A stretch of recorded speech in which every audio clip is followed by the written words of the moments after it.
As the first light pierces the horizon, it battles the heavy mist, igniting a world that has slept in the cool embrace of the night.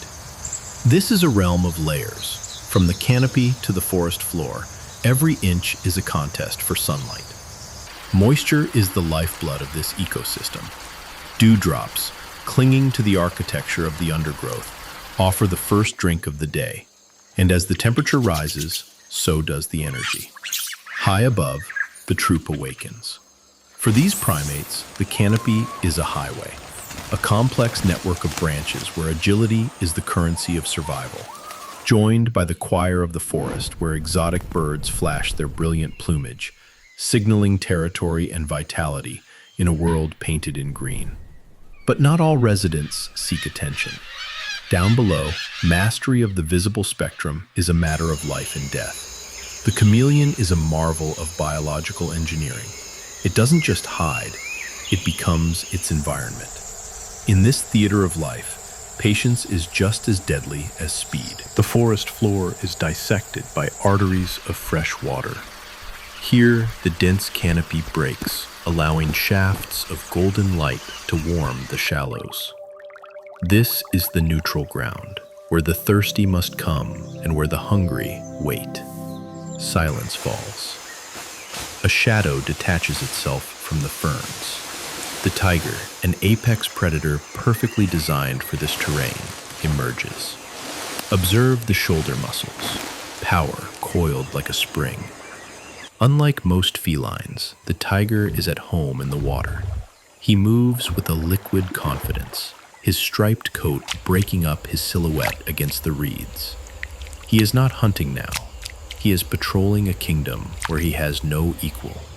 A fleeting glimpse of raw, untamed majesty before the jungle swallows him once more.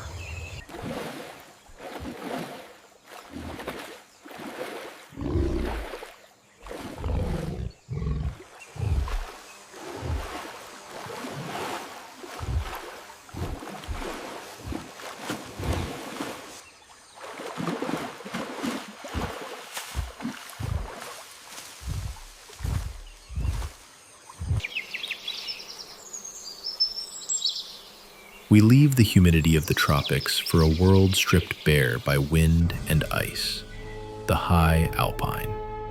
Here, the air is thin and the ultraviolet light is unforgiving. To survive at this altitude requires a physiology built for extremes. Enter the master of the precipice, the mountain goat. Look at the terrain.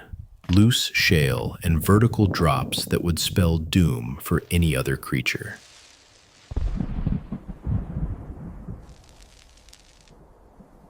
Far below the stone peaks, another universe teems with life, a world of liquid sapphire. This is the coral reef, the rainforest of the sea.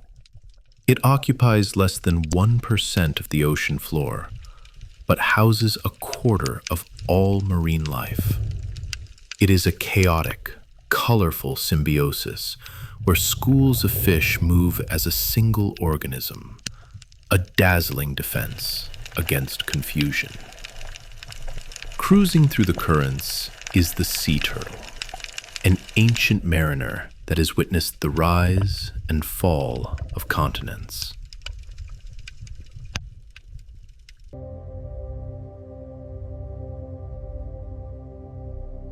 And alongside, the ocean's great intellectuals, the dolphins. Their play is not just joy, it is social bonding, a reinforcement of the pod structure that ensures their survival in the open blue. Here, life is a constant, rhythmic ballet, dictated by the tides.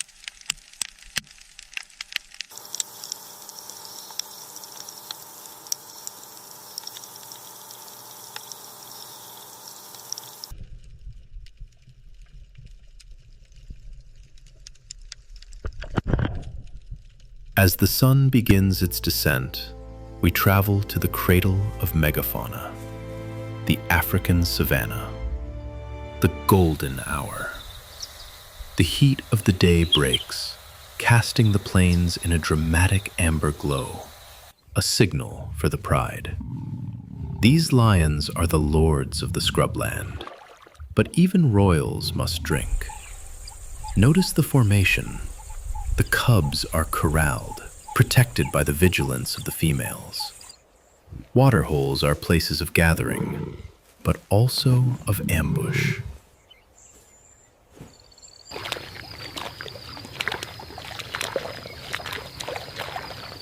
High above, the vultures circle, riding the thermal currents.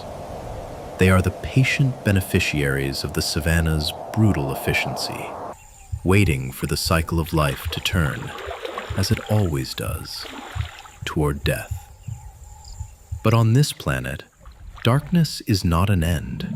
It is simply a changing of the guard.